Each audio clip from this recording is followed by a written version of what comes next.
Hello everyone, welcome back to our channel. Those who have not subscribed to the channel, subscribe now so that you will receive the everyday updates. Today's class is the development of the kidneys. This development of the kidneys is an important topic and it's an interesting topic if you see this development of the urinary system and genital systems have a common developmental background. Do you know they are both developing from the intermediate mesoderm, but functionally they work from different angles. This embryologically, even one system of development is complementary to each other. Otherwise, one induces the development of the other. The urinary system first exhibits its appearance. This development of the mesonephric ridge of the transient kidney induces the differentiation of the genital ridge from which the gonad develops. Even the duct of the mesonephric kidney will be utilized as the duct of the testis.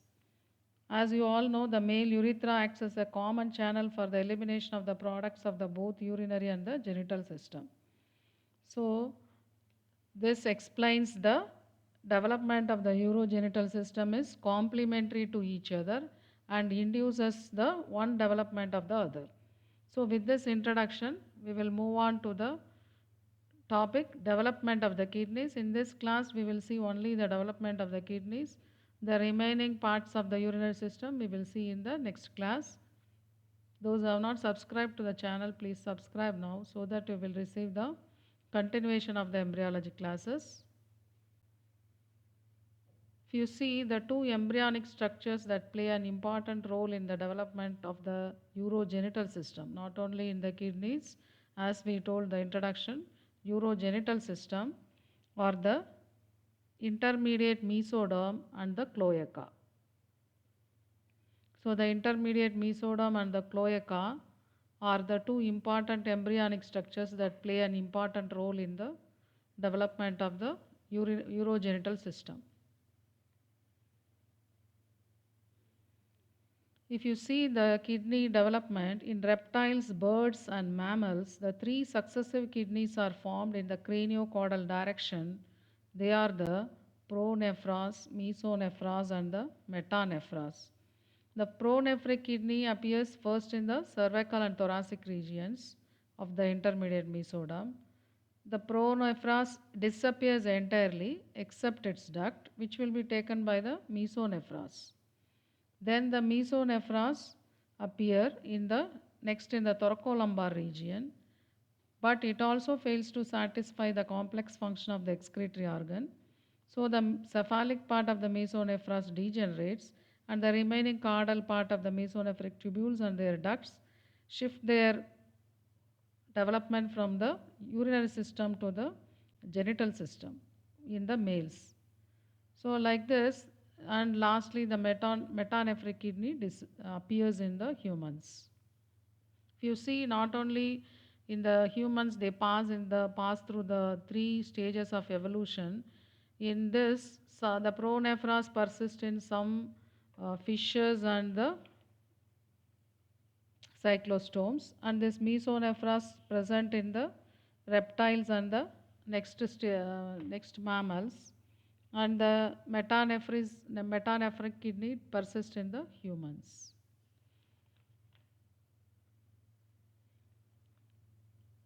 At the beginning of the fourth week, in the cervical and the thoracic regions, this pronephros appears. How it appears is represented by the 7 to 8 segmentally arranged pronephric tubules and a single pronephric duct. So this will be called as the within the nephrotome, solid cellular cards of cells. Then they develop the lumen, that's called the nephrocele. You will see the picture, then you can understand. So this is the intermediate mesoderm. So this is the paraxial mesoderm and this is the intermediate mesoderm. In this intermediate mesoderm, the metapronephros appears first as a solid card of cells, then it will be developing the lumen, then it will be called as the nephrocele.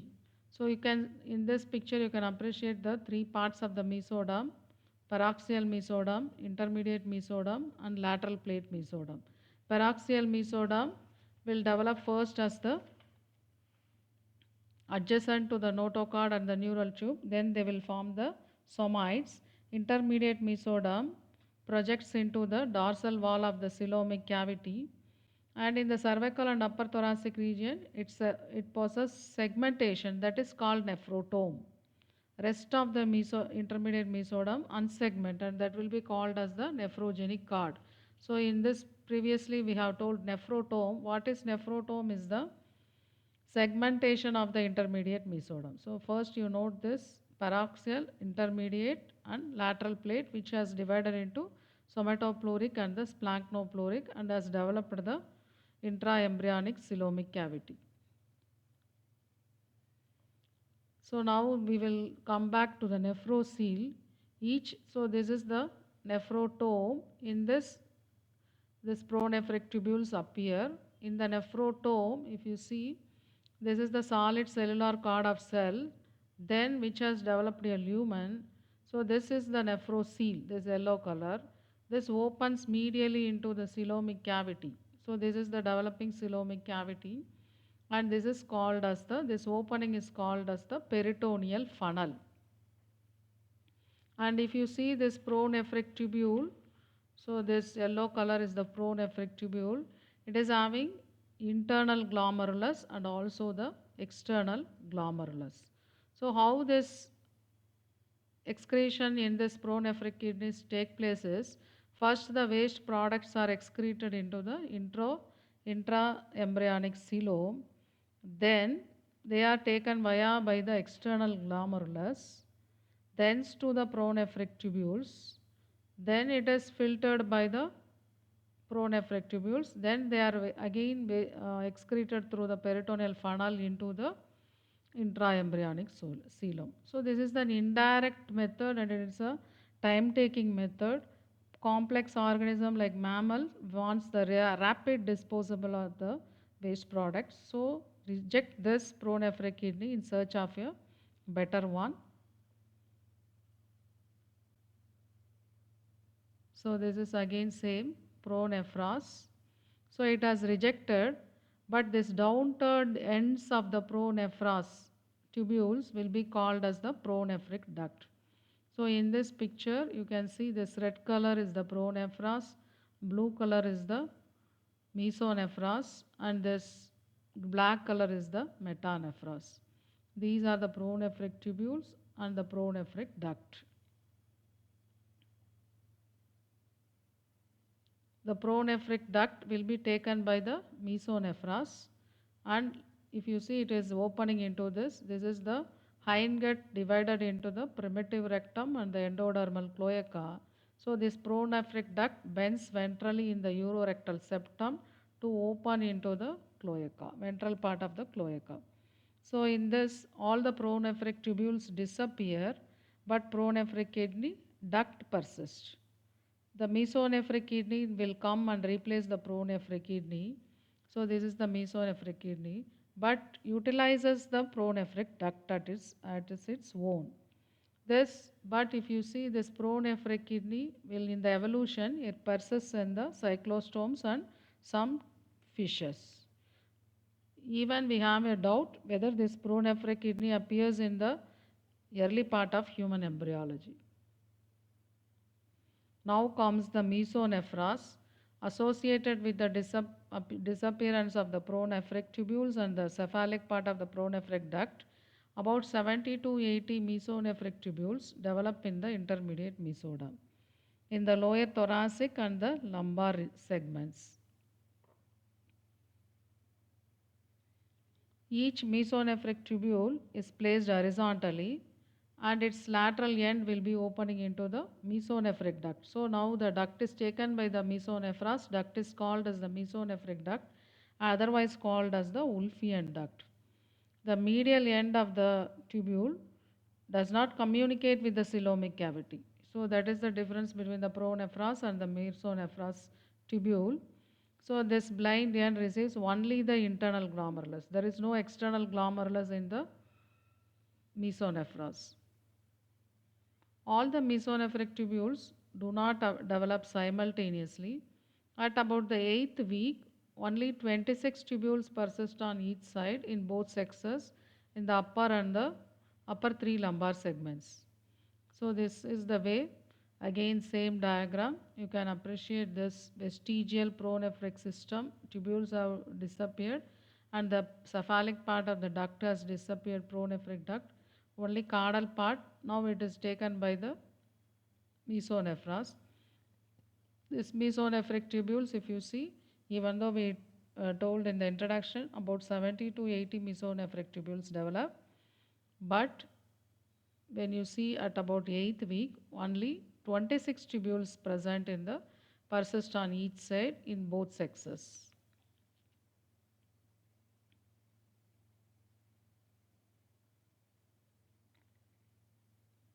In the middle of the second month, the mesonephros forms a large ovoid organ on each side of the midline, and this projection into the dorsal wall of the and it projects into the dorsal wall of the coelomic cavity and it will be called as mesonephric ridge. Since the developing gonad is on the medial side, this ridge formed by the gonads will be called as genital ridge. Together will be called as the urogenital ridge. So these are the genital ridges of the mesonephros and the genital ridge. So that together will be called as the urogenital ridge. So they are projecting here is the coelomic cavity, developing kidneys and developing gonads. Gonad development is medial to the development of the kidneys. So this is called as the urogenital ridge. Mesonephros, most of the mesonephric tubules disappear and most of them are modified. The mesonephric duct is represented by the duct system of the testis. Mesonephric kidney persists as the permanent kidney in the amphibians and most of the fishes, but in amniotes it is succeeded by the metanephric kidney.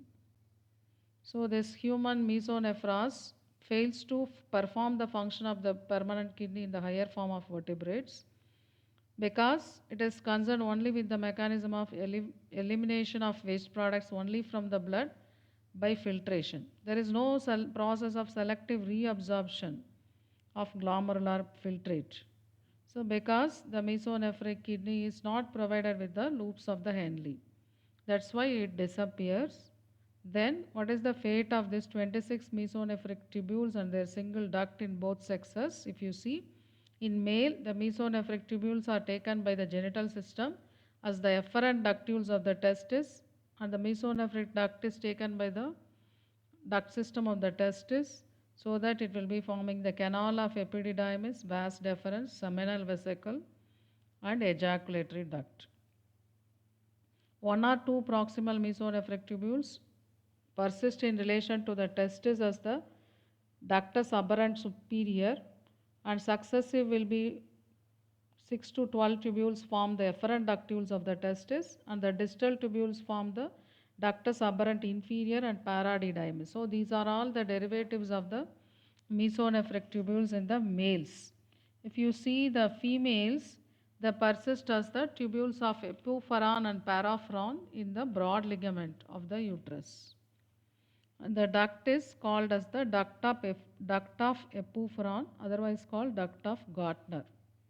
But before the mesonephric duct degenerates in the female, it fulfills the assignment by providing the development of ureteric bud from the caudal part of the mesonephric duct. Otherwise, the development of metanephric kidney will be affected. So this is how they persist as rudimentary tubules of epiphoron and paraphoron in the females. Now, the metanephros or permanent kidney appears in the humans in the 5th week in the lumbosacral segments. It arises, so metanephric kidney or kidney development, if it is asked, it arises from 3 different sources. metanephric blastema, ureteric bud, and the angiogenic mesenchyme.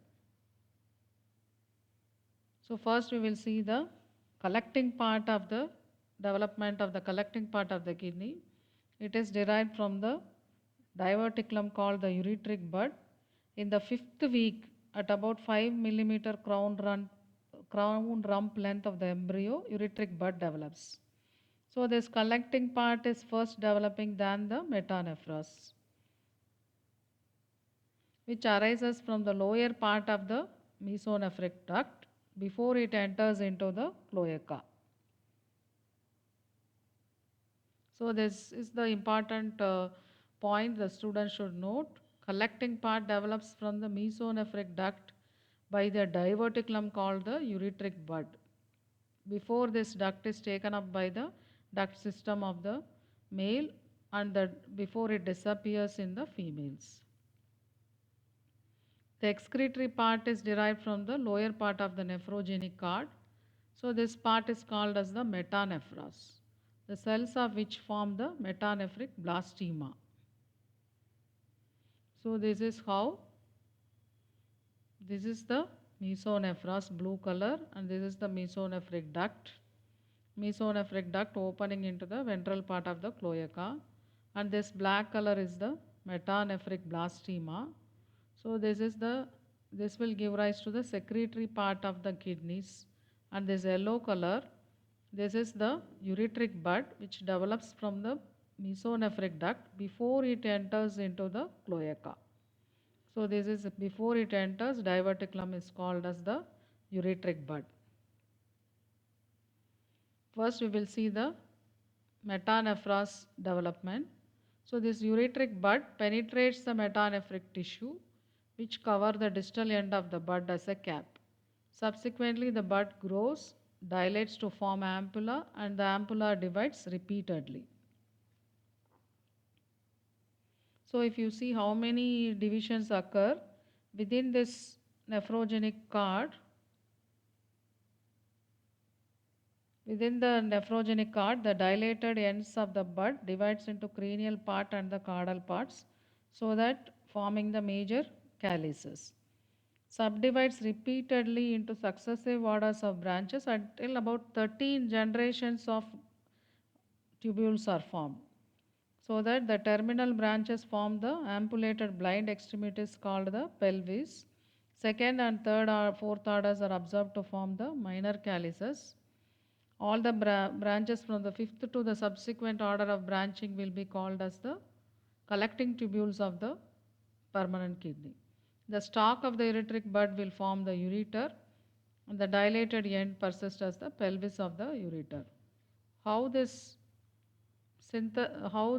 divisions occur, if you see, synthesis of the local extracellular matrix from the mesenchyme of the nephrogenic cord in the form of proteoglycan chondroitin sulfate and its subsequent processing are of chondroitin sulfate glycosaminoglycan are necessary for this branching of the ureteric bud. As the bud grows actively, it presents two fusiform dilatations, pelvic and lumbar. Later, the ends of the enlargements persist as the three constrictions of the ureter. Therefore, the ureteric constrictions are developmental rather than the mechanical one. So this is how we are explaining the ureteric bud is entering the metanephric blastema. They are dividing and dividing. As we told, 13 to 16 generations of tubules are appearing, so that they form the collecting tubules, major calyces, minor calyces, major calyces, and pelvis. The stalk of the ureteric bud will develop as the ureter. So the ureteric bud gives rise to the ureter, renal pelvis, major and minor calyces, approximately 1 million to 3 million collecting tubules. So this is the development. Now this ureteric bud has entered this is the mesonephric duct. From it has developed the ureteric bud, which has developed in relation to the metanephric blastema and has given rise to the collecting part of the kidneys. So if you see the development of the metanephric blastema, each newly formed collecting tubule is covered by a metanephric tissue cap. Under the inductive influence of the tubule, cells of the tissue cap form the nephron. So this collecting system is inducing the development of the secretory system of the kidneys. So first a solid clump of cells is formed, then it is converted into a vesicle, which will become a pear shaped and forms the ampulla. The vesicle will now form as a S-shaped tube. Its distal end will be coming to be invaginated by a tuft of capillaries which form a glomerulus. So that capillaries will grow into the pocket at the end of the S, and that will be the differentiating as the glomeruli. These tubules together with the glomeruli form nephrons or the excretory units. So this is the collecting tubule, metanephric tissue. First they form the solid clump of cells, then they will form as the S-shaped cells, so that this S-shaped will be connecting it with the collecting part, and this blind end of the S-shaped this tubule will receive the glomerulus, so that they will form the Bowman's capsule. So this is how the collecting part and the secretory part has communicated. So this yellow color is the collecting part, which is derived from the ureteric bud, and this blue color is the metanephros. So this completes the development of the kidney in the humans. Three different sources: metanephric blastema, ureteric bud, and the glomerulus is derived from the angiogenic mesenchyme. Now we will see the developmental abnormalities of the kidney. So the kidney position, this initially in the pelvic region, then it will shift to the more cranial position in the abdomen. So this is actually whether it is ascending or it is appearing as ascending due to the diminution of the body curvature and by the growth of the body in the lumbar and sacral regions. So this is how the metanephric kidney ascends. So now it has ascended slightly. So this summary of the development of the human kidneys, as we told, three different sources.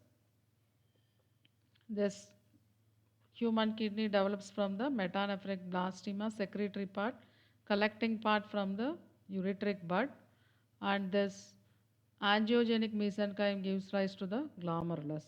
This ascent of the kidney, they are the few reasons for the ascent of the kidneys are following factors: continuous lengthening of the ureteric bud, diminution of the fetal curvature, too small pelvic cavity, or the kidney ascends in search of better nutrition.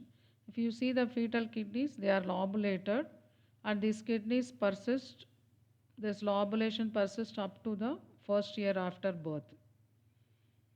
During the ascent, the hilum of the kidney is directed ventrally. When it reaches the permanent position, the kidney undergoes medial rotation around the vertical axis and the hilum turns medially. So this is about the development of the human kidneys. We will see the developmental abnormalities of the kidney.